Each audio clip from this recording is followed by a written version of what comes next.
Yes. You want to make the distinction between ontological subjects and ontological objects. It's your experience.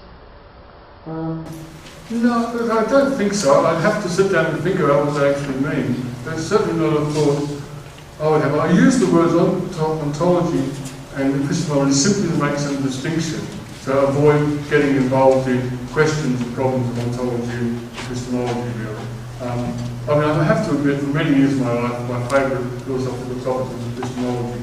But following the history of epistemology, I find that at a certain point, around the 60s or 70s, the great writers of the topic saying, really, it's not epistemology, it's ethics, that's the question. Because your knowledge is the knowledge of a certain society. And the society you live in is an ethical question, not an epistemological question. Epistemology is a lot about individual human being and nature. And okay, of course, systems mediate between that. But once you get into the mediation, you've really lost the essential idea of the individual confronting mysterious sensations and so on. So, I think no, but I'd probably have to think a lot more about that question.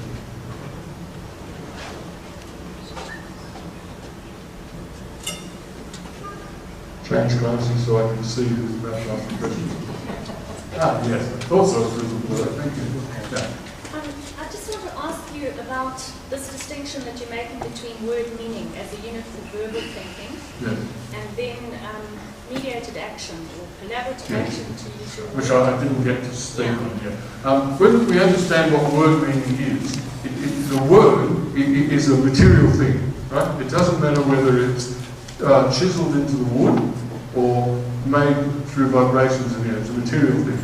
And we use it in our action in relation to another person. So there's actually three things in word meaning. The material thing, which belongs to an existing culture with all its associations and connotations, and presumably, hopefully, another person that is familiar with the word. The meaning is an act where if I use the meaning, for instance, to explain something to you, then your presence is essential. If there wasn't even listening to what I'm saying, then the whole understanding of what the hell I'm doing would change. Right? So it's an action. Meaning, in the sense that Vygotsky is using the word meaning, is an action. So there's been a lot of talk among Vygotsky people to try and generalise that. Right? God made the point you can't say that all he was on about was words. And one of the efforts to generalise it is to say that the units of action, so units of analysis, is joint artifact mediated action. So that's getting all the things that you've got in word meaning. So for example, if I find a nice boxing with some gloves, say in Russia, that's going to have some boxing. So we're using an existing set of artifacts which have meaning within the culture. Boxing is a sport and there's certain rules that apply in red glove to hurt the other person, to do something together with another person, even if it's only have them understand what you're about, or to convince them, or to tell them that they need to go somewhere. Right? So joint artifact mediated action is the unit. Okay, so it's just a generalisation of word meaning. What I'm really wanting to ask is that, for me, Vygotsky's notion of consciousness is fundamentally linked with the role of language. Okay. He says that the word is a microcosm of consciousness. So for me, the kind of regulatory function of language which transforms thinking is the kind of key for thinking about what consciousness is in a Vygotskian frame. I'm not certain, but what I think I hear you saying, and I think is being said by many activity theorists, is to in fact treat language as a kind of action and to focus our attention on the world of activity rather than on the world of consciousness. But I'm not sure if I'm understanding you correctly. Okay, I understand the points you're making there. I identify really as a follower of Vygotsky, but we've got a couple of lectures coming up where I engage activity theory. My view is that, I think it's nonsense to say language is activity, is what you said? I don't know if you were saying it, but some saying other things. I mean, language is a specific collection of cultural artifacts, words that are connected to each other, that have their home, their life within a specific community of practice.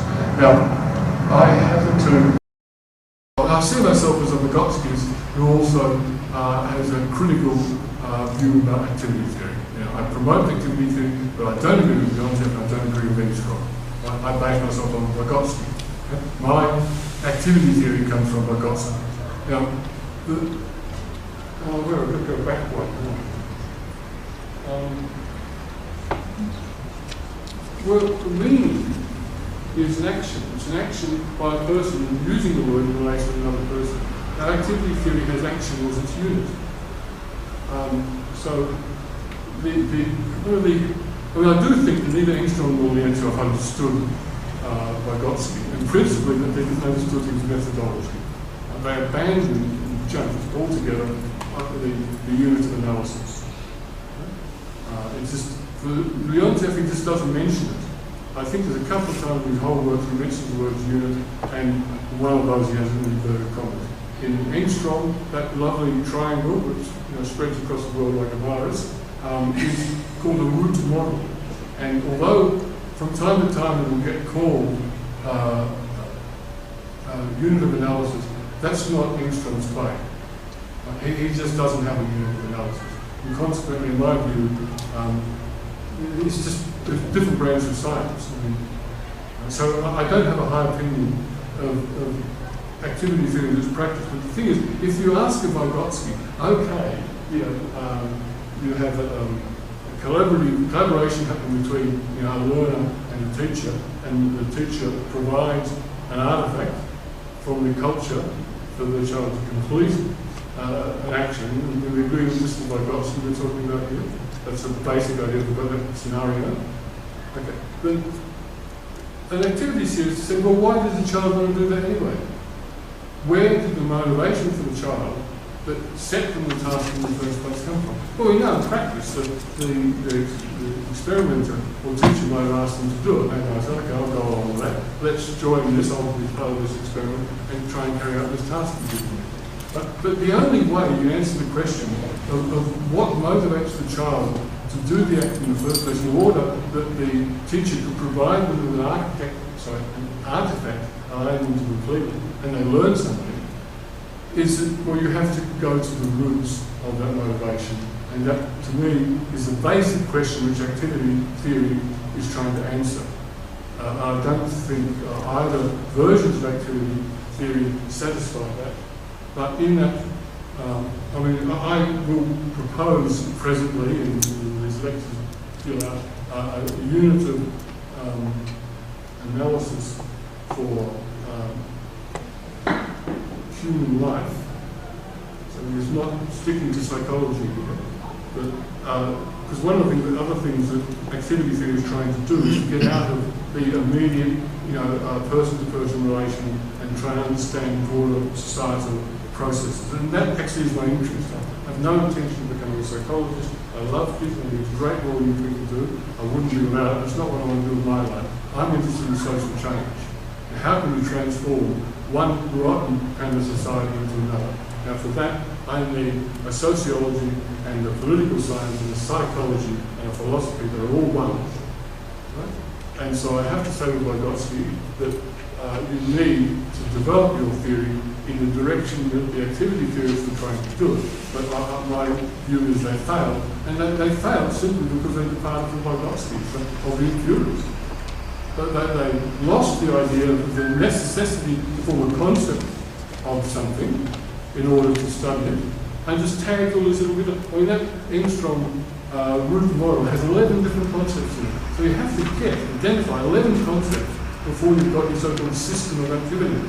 The game is over before you started. If you develop 11 good concepts of a system of activity, what more is there to do? And Vygotsky was happy to just develop one concept that would give people leverage on consciousness. Now the other thing is, I don't see, there's lots of discussion about what is consciousness, where you draw the boundary. When I'm asleep, is this consciousness? When I'm walking but not worrying about what my feet are doing. Is that consciousness? And so I take consciousness to be the whole bit of my relation to my environment, the things I'm not aware of and the things I am aware of. My operating with symbols, such as understanding language, as well as my response to immediate kind of gut level stimuli, like a bus hearing down. I don't have to know it's called a bus, I get out of the way. Now, Vygotsky, I mean, as you know, his life, working life is fairly short. He made a start on a number of these things. The work on Consciousness and the development of personality, the work on child development is great. But I go with the idea that operating with symbols, the kind of consciousness which is built on operating with symbols, is a specific type or grade of consciousness which I refer to as intellect.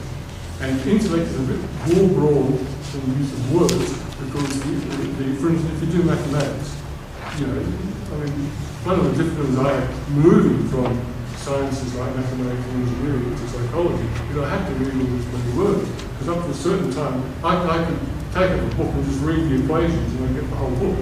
Right? So words are only a subclass of symbols. Right? And that's why one needs to, you know, one wants to generalise the idea of word meaning.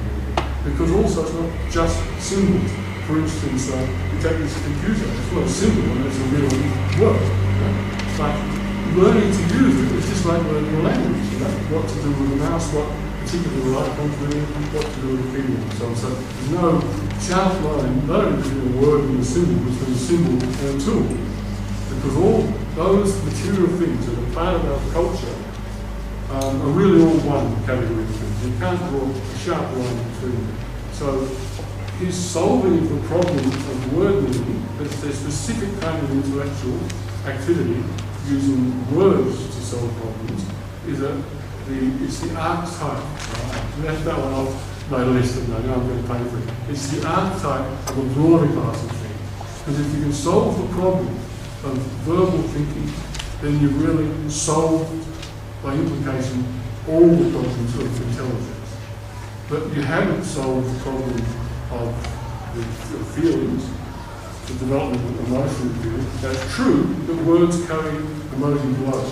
I'm not saying you can draw a sharp line between the intellect and emotions. You cannot. When, for instance, you feel an emotion like your stomach goes taut, something goes here, then you reflect on that and you interpret that feeling. Then you're drawing on your intellect as well, what you've learned through education. The feeling that's been developed, like you listen to a passage from the Uch.Mat Sonata, then the feelings you get can't be explained simply emotionally. Clearly there's a huge cultural load there. It's interpretive feeling. So even there, Vygotsky has made a huge contribution to the development of the understanding development of emotions through thinking speech, but he hasn't, the book wasn't about that.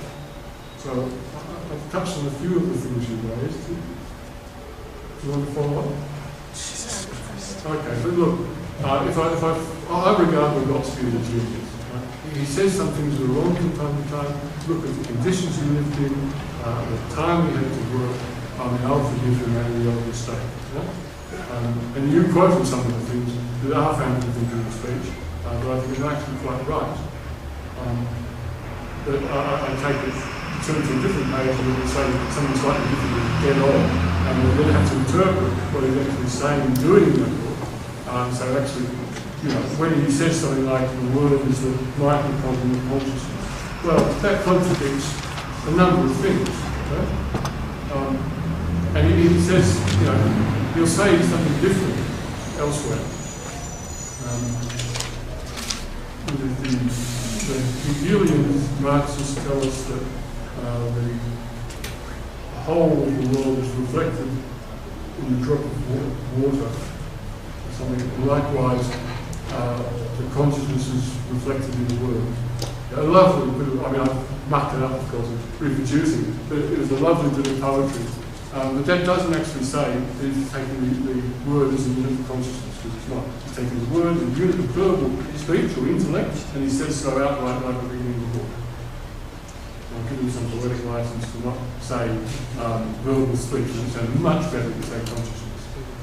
Consciousness is a very complex process containing many different things, not just intellect. Actually, you'll find an article on my homepage about behavioural psychology, an almost forgotten entity. There's a book, 2 books published since Hegel died on his psychology in English. So I did a little bit of a synopsis of the correction of one, the article from Vygotsky. And what Hegel says, that he divides this consciousness in a subjective sense into 3 levels. The first level he calls the soul, but it's basically what we share with all animate life. And it refers only to itself. When you feel something, you don't feel something out there, I'm feeling cold. You don't mean some cold and I'm feeling. You're feeling cold, you're feeling safe, you're feeling afraid. And then, we are coming to 2 more minutes. Sorry, am I disturbing? No. Hegel, without any empirical evidence, says that the organism becomes habituated to certain feelings, so that they sort of stop feeling it, right? It's the straight activity field there. And then what are left are sensations. So a feeling which is sort of unexpected, then it comes from outside, and it's called a sensation, and it refers to an object. And that's the unit of analysis for a second grade of consciousness in the general sense, which Hegel calls consciousness. And one of the, it says, when that consciousness finds itself in the outside world, then it develops self-consciousness. And then by discovering itself in the world, like someone like itself, the possibility comes of recognising things in the world as being products of human activity and therefore being symbols. And then the intellect, this 3rd grade of consciousness, arises through working with symbols. There are all sorts of categories and sub-categories. But it seemed to me a fairly good overall kind of anatomy of the mind. There's feelings that are just inner or self-related sensations, which refer to another. This is the foundation of consciousness, and then intellect, in which the world is interpreted symbolically. I have to say, under this scheme, it is impossible to think of, to understand, grasp with the intellect any individual thing. That according to Hegel, we only understand an individual thing by with consciousness, the lower level sensations. I see Russia sitting there, and my mind is reflecting the sensations. But I only know with Richard by the concentration of a series of symbolic categories. Right? Like he's the guy on the volcanoes of Africa, polio, so on. That's enough. Just random. Sorry. No, it's fine. Thank you. We do unfortunately have to wrap up.